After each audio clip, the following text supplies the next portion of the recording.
The modeling curriculum, when teachers use a different strategy to teach their students science.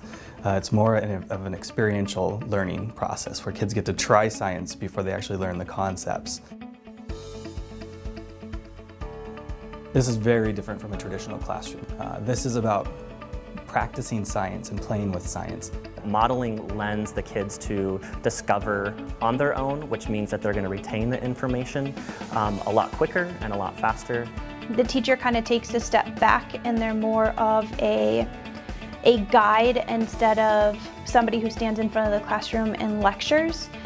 They're doing the science and then connecting it to what they know and then having conversations as a class rather than teacher directed. It's more student directed. If you walk into a modeling classroom, you're going to see kids active, moving around, using different scientific equipment, using technology, interacting with people in the community, solving real-world problems. Those are things that are occurring in the modeling classroom that aren't happening in a traditional classroom. I gave them a bucket of dirty water and I told them we were going to make water filters, and their objective was just to get it through it and make it clean. About 2 weeks later, we did it again, but we talked about, what went wrong, what went well with the last ones, how could you fix it, here's some new stuff, how could you implement it, and then redesign it. When they're exploring it hands-on and they're constantly refining their thinking, the students' knowledge will increase and the retainment is just phenomenal for high school and beyond. I think they love this method.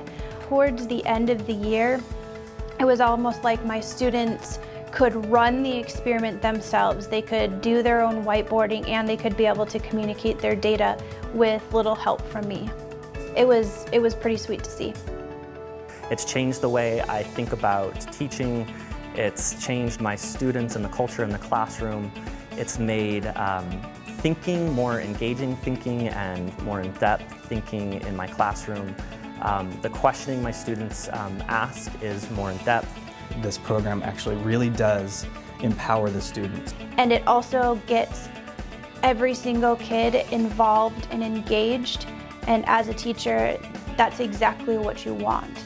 I never really taught the traditional way to begin with, but I would never go back to anything other than modeling. I think with science it's perfect because it's hands-on, but if you could find a way to get it into all of your